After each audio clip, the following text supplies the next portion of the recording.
I'm just back from my code therapy seminar in Tuno Severin in Romania. A great seminar with the best audience, the liveliest and the loveliest I've ever had. And I'm proceeding from here to Budapest in October. More precisely, I have availability between the 20th and the 23rd of October, should any one of you wish to have a counseling face-to-face, in-person session. And I'm also available in Vienna on the 10th of October for identical purposes. One of the things that bother me a lot in psychology is that we tend to discard old concepts, concepts whose time have come. We throw out the old and we bring in the new. We have zero institutional memory. For example, very few people remember the work of Anthony Giddens, Giddens.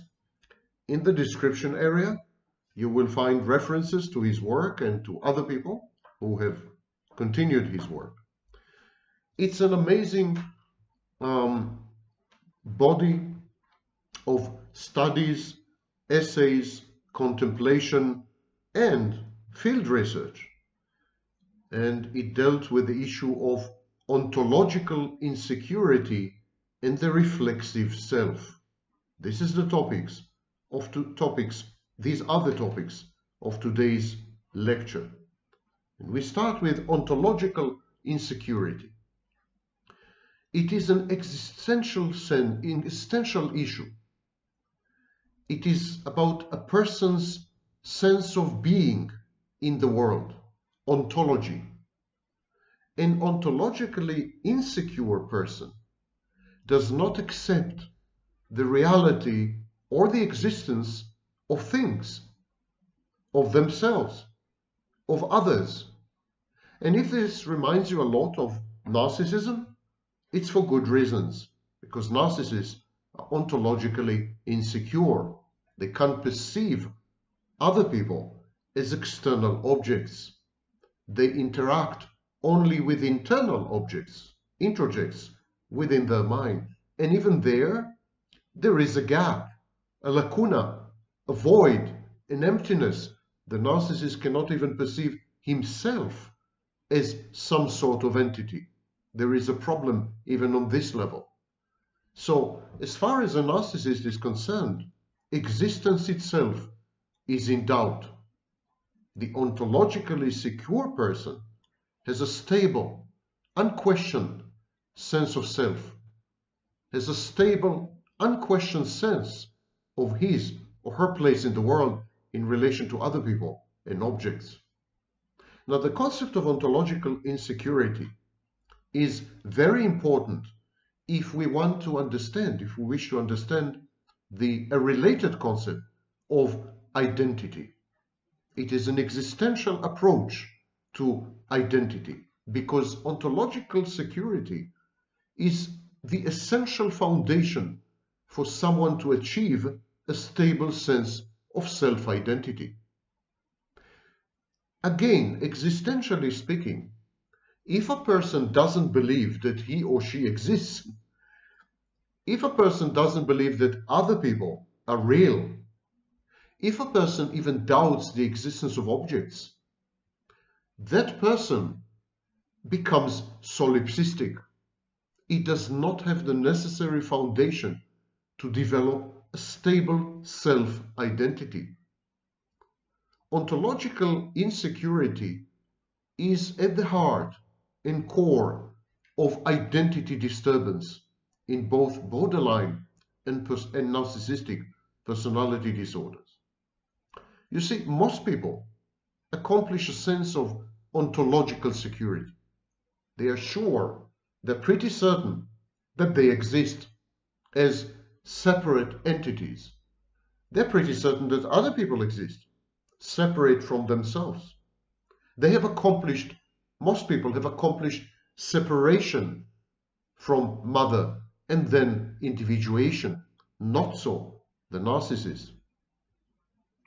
And This basic acceptance of the existence of oneself and the existence of others allows people to function in day-to-day life, allows them to maintain reality testing. Narcissists are dysfunctional and they have no reality testing or proper reality testing. But how do you go about accomplishing ontological security? How do we acquire this belief in the continuity, reliability, and consistency of oneself, of other people, of things out there in the world? How do you avoid becoming a psychotic on the one end of the spectrum and a narcissist on the other?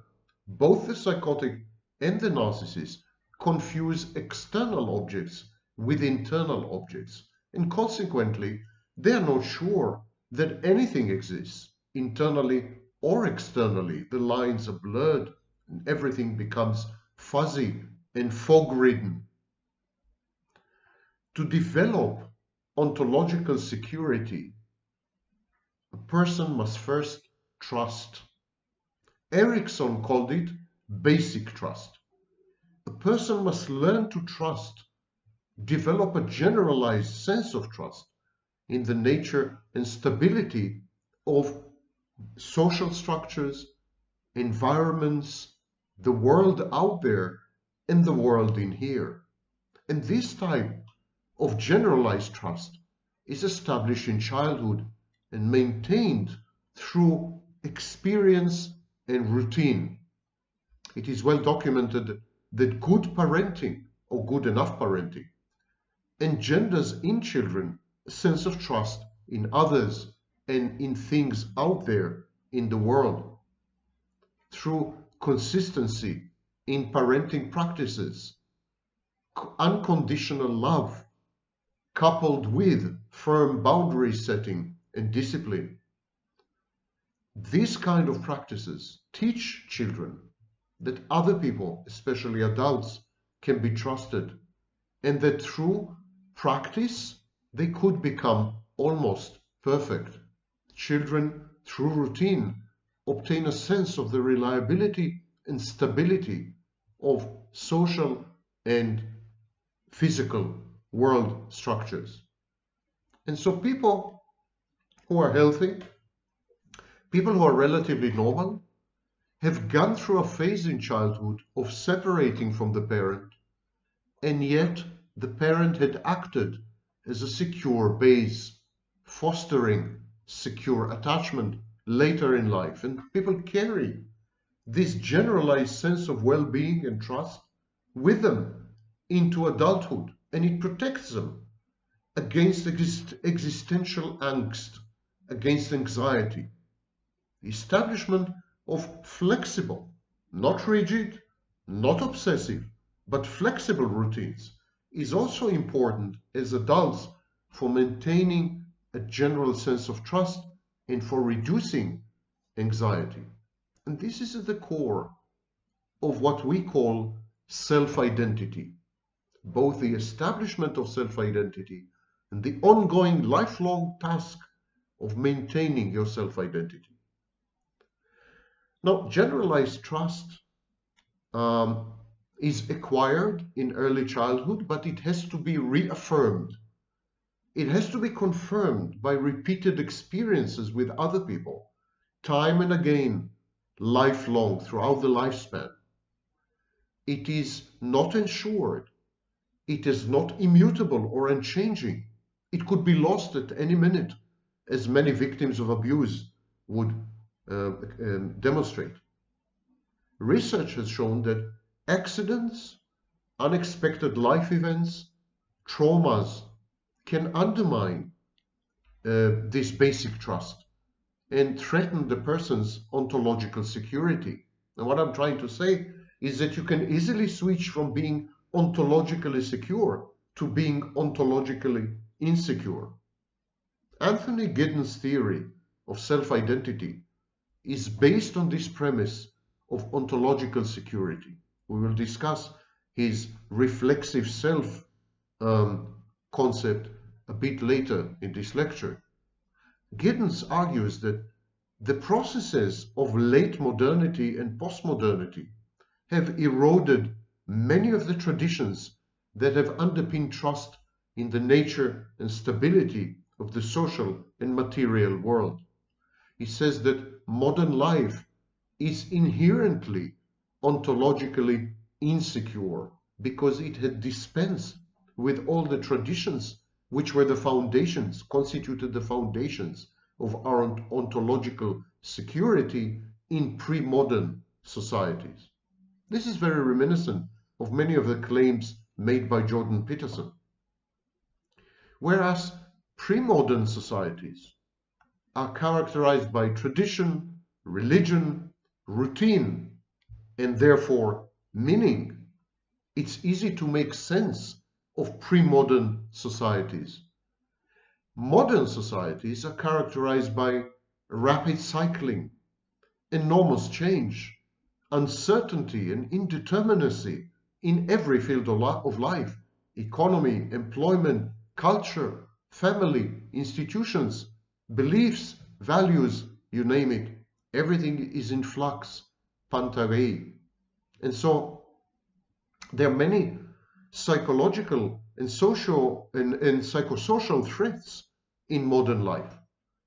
There's an inbuilt instability. Growth, in essence, is change. And our whole way of life is founded on consumerism, which is intended to guarantee growth.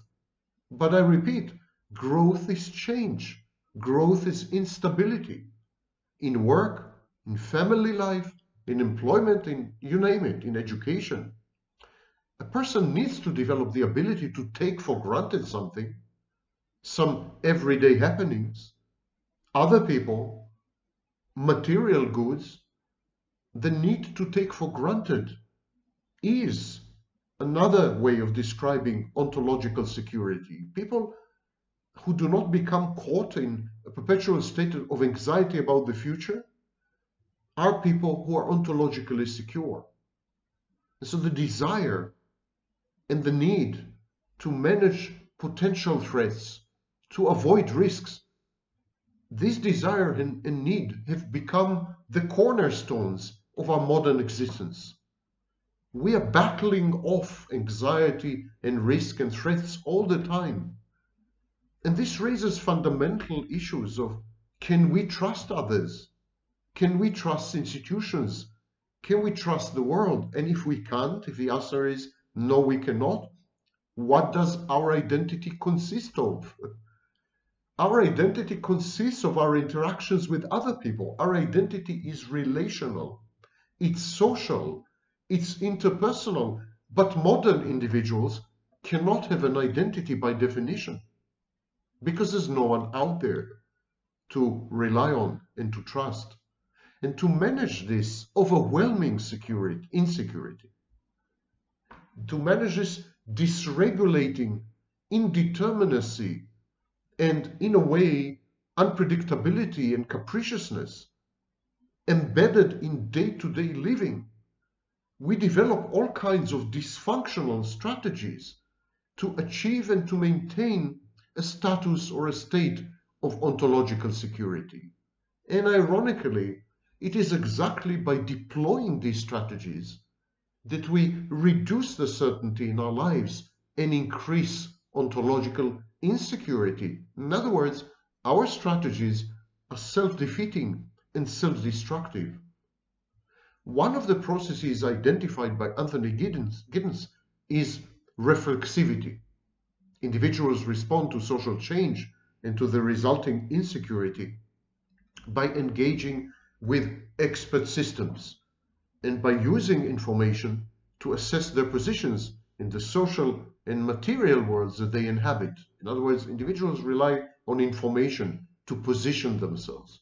And this process of positioning endows them with some kind of, oh, I know where I stand, I can feel safe.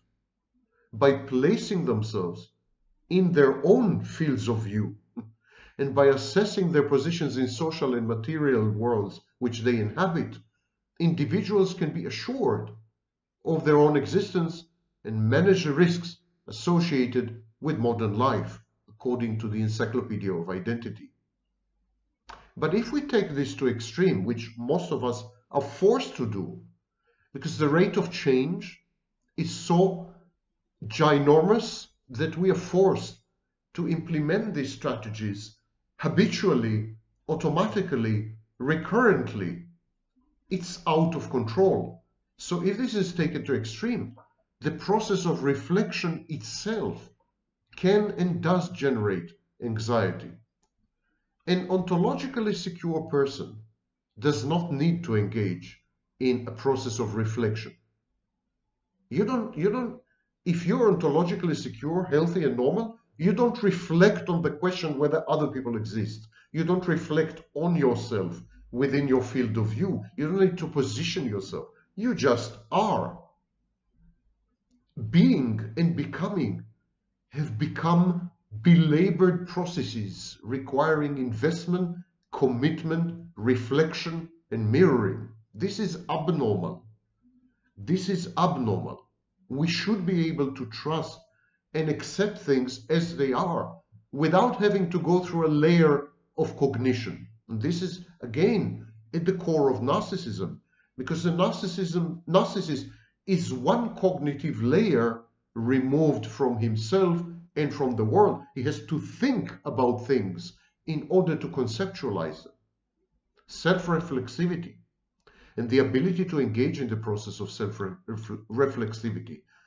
These are partly structurally determined by the environment, but they vary depending on class, gender, ethnicity, and mental health or lack thereof.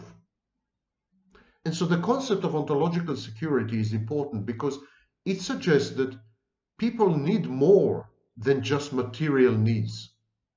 People, in order to feel happy or even functional, in order to have fulfilled lives or self-actualized lives, to borrow Abraham Maslow's term, you need to be ontologically secure. Because if you are insecure, you are not able to develop and maintain a stable sense of self-identity.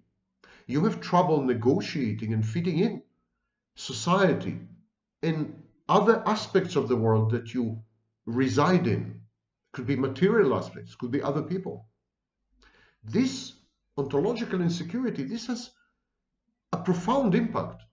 Your inability to trust the universe, so to speak, that affects your well-being. There's research that indicates that ontological insecurity is associated with poor physical and mental health, with offending behavior, with housing instability and insecurity, with national conflict, with mental health disorders such as narcissism, schizoid, paranoid, and borderline personality disorders. So this is the concept of ontological insecurity. In the description, you will find literature about this concept. The next video will be dedicated to another one of Anthony Giddens's revolutionary concepts at the time, and that is the reflexive self. It is such a pity that we discard yesterday's concepts and ideas as so much used laundry, because there's such vast richness in the last 100 years of psychology that we no longer have access to. We have excluded from curricula and syllabi all over the world. And our youth, our young ones, they are no longer exposed to these riches, these treasures. And I'm doing my best to reintroduce them through my videos with the limited appeal that they have. Thank you for listening, and proceed now to the next lecture about the reflexive self.